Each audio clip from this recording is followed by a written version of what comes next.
Greetings,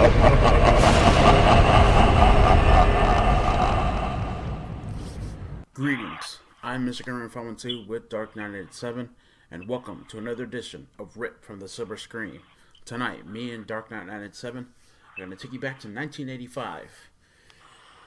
2 years before this dude was born, and 3 years before I was born, as we are going to talk about the 1985 controversial sequel to the first Nightmare on Elm Street. This is our review for Nightmare on Elm Street Part 2, Freddy's Revenge. Now, this was directed by Jack Shoulder, produced by Robert Shea. This was written by David Chaskin.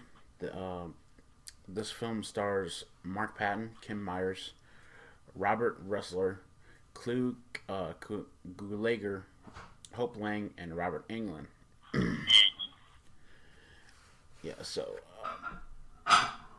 As always, we're gonna go through the plot.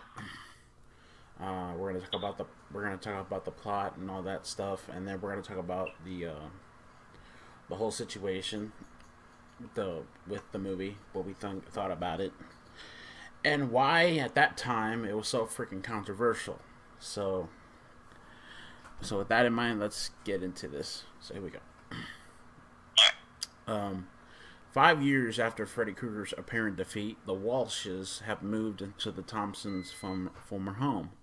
Their teenage son Jesse has a nightmare about being stalked by a killer during driving a school bus.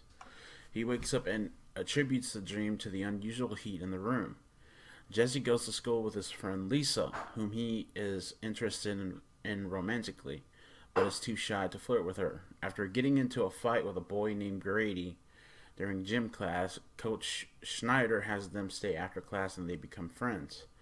Lisa comes to visit Jesse after school and they discover a diary from Nancy Thompson detailing her nightmares, which are strikingly similar to Jesse's. Small fires happen around the house, which culminates in the spontaneous combustion of their pet birds. Jesse's father accuses him of sabotage. Bullshit. But anyway, the following night, Jesse has a nightmare where he encounters Freddy, who tells him to kill for him. The dreams grow more intense, and Jesse unsuccessfully attempts different measures to keep himself awake. He eventually begins wandering the streets at night. One night, he is caught by Schneider ordering a drink and is made to run laps at school as punishment. After sending Jesse to the showers, Schneider is attacked by an unseen force that drags him to the showers. Jesse vanishes into the steam and Freddy emerges, killing Schneider by slashing his back. Later, Jesse is horrified to see the glove on his hand. He is escorted home by police after being found wandering the streets naked, and his parents begin to suspect that Jesse may be on drugs or mentally disturbed. Lisa takes Jesse to an abandoned factory where Freddy Krueger worked, but they find nothing there. The following night, Jesse goes to Lisa's pool party and kisses her in the cabana. Afterwards, his body begins to change and he leaves in a panic. He goes to Grady's house, confesses to killing Schneider, and instructs Grady to watch him as he sleeps and to stop him if he tries to leave. When Grady eventually falls asleep, Freddy emerges from Jesse's body and kills Grady. Freddy then chases back to Jesse, who finds himself looking at Freddy's laughing reflection in Grady's mirror. He flees before Grady's parents enter the room. Returning to Lisa's house, Jesse tells her what is going on. Lisa realizes that Jesse's terror is giving Freddy his strength, but he cannot stop fearing him and transforms again. He locks her parents in their bedroom and attacks Lisa, but realizes he cannot harm her due to Jesse's influence. He goes outside where he begins to slaughter the partygoers. This is the part that I fucking hated about this movie. Oh, geez, you got that right. Lisa's father emerges with a shotgun, but Lisa stops him from shooting Freddy, who escapes in a ball of flame. She drives to the factory, facing sudden nightmares and having to control her fear before confronting Freddy. She pleads with Jesse to fight Freddy, but Freddy's hold is too strong. When Lisa confesses her love for Jesse and kisses Freddy, Jesse begins to fight back. Freddy combusts and turns to ash, from which Jesse emerges. Later, as Jesse, Lisa, and Lisa's friend Carrie are taking the bus to school, Jesse begins to notice some similarities to his original nightmare and panics. After Lisa calms Jesse down, Carrie says that it is all over just before Freddy's clawed arm bursts through her chest. Freddy laughs as the bus drives into the field, just as in Jesse's first nightmare. Ending one of the gayest bullshit movies you've ever seen in your entire life. Um, okay, here's why I say that. Here's why I say that. I'm not nothing against gay people at all, and nothing against that. But this is what made me mad about this movie. Um, that party scene. That's the one scene that people tend to hate it to hate. Cause here's the thing. Freddy is not supposed to show up in front of people. Nope. Freddy is a nightmare that comes into your nightmares. He comes into your nightmares and Yeah. he kills you. You know what I mean? Um Yeah. Freddy is supposed to be this being, this unseen force that that uh that comes into your nightmares and that dream and comes into your dreams and your nightmares and stuff like that.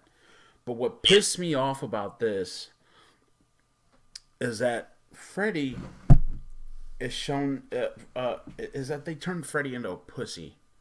They turned him they made him go to a party um and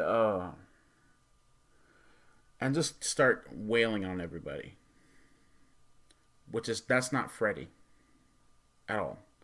That's not what Freddy's about at all. No. No. um there is and then there's another thing that there was a huge controversy about this film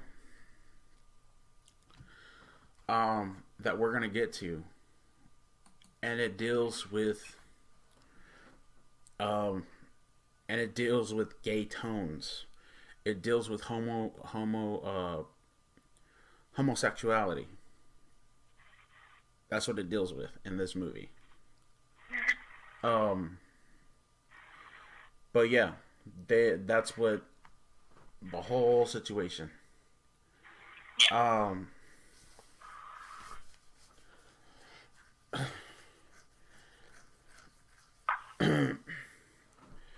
yeah, so even Wes Craven, who was the original director of the first film, said this in a quote, and I quote: "I didn't like the second script. I thought it was silly script. There was not a clear cut hero who remained intact.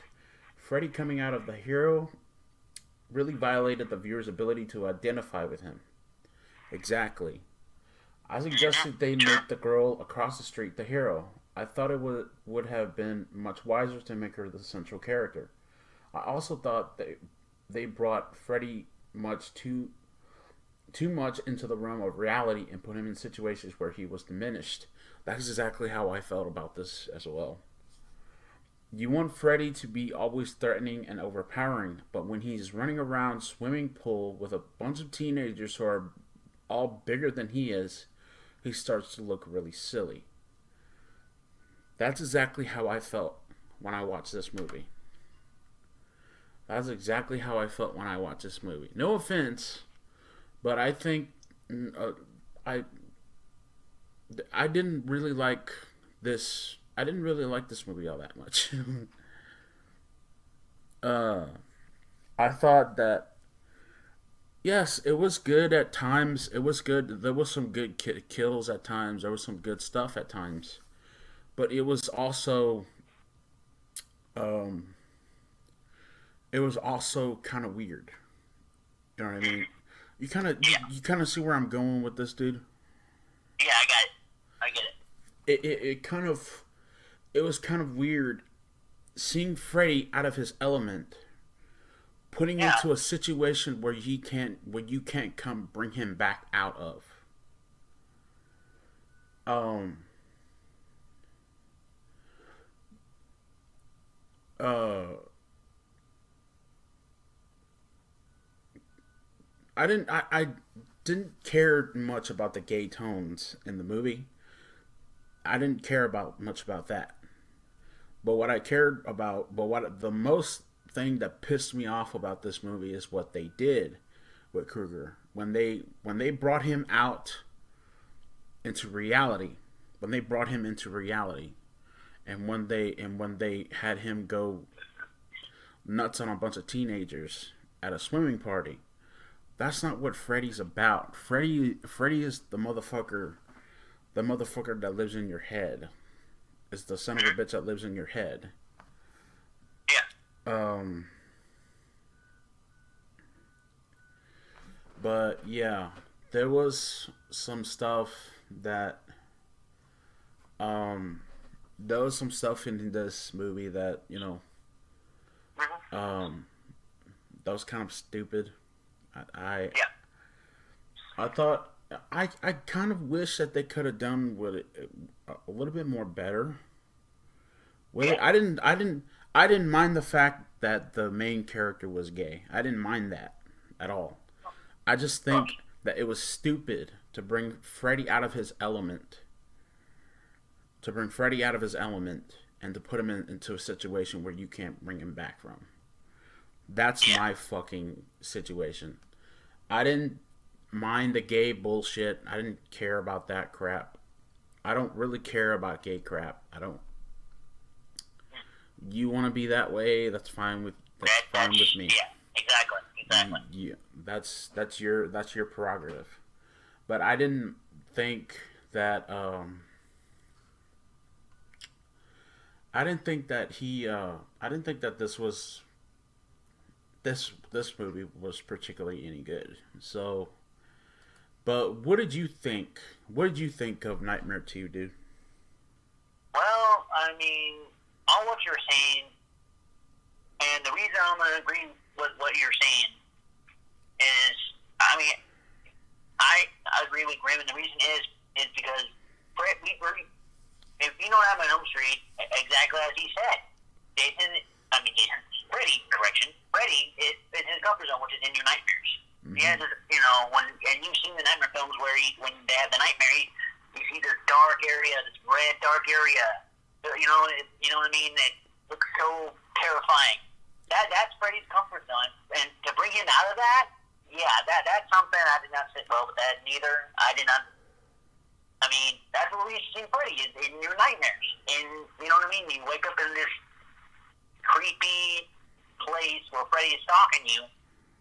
You know that's his territory. That's where he belongs. And then I too have nothing against the gay thing. That's people. You know what I'm saying? Want to be that way? Go. I got nothing against that.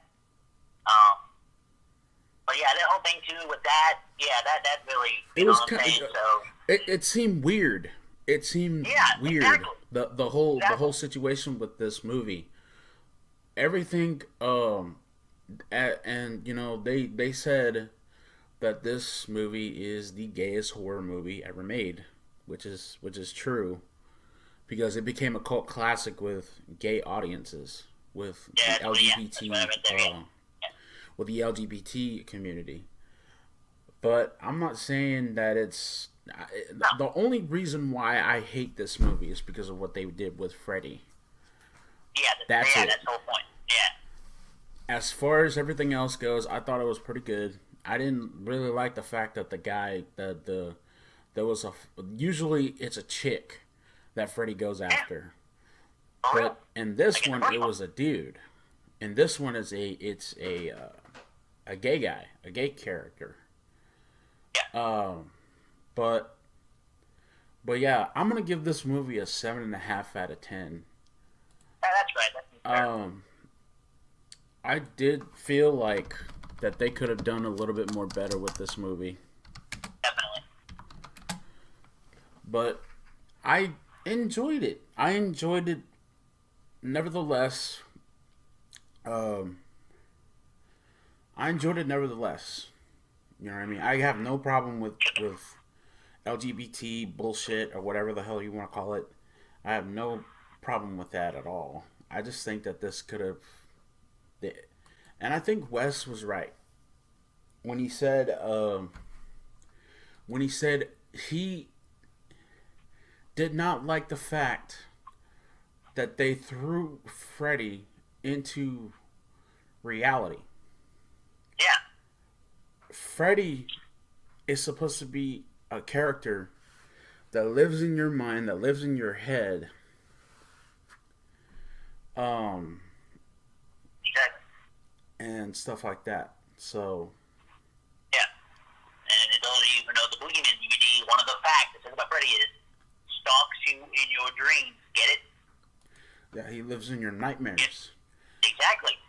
And like I said, that's what I didn't like either. They brought him out of his comfort, out of his familiar territory, which is in your dreams, in your nightmares.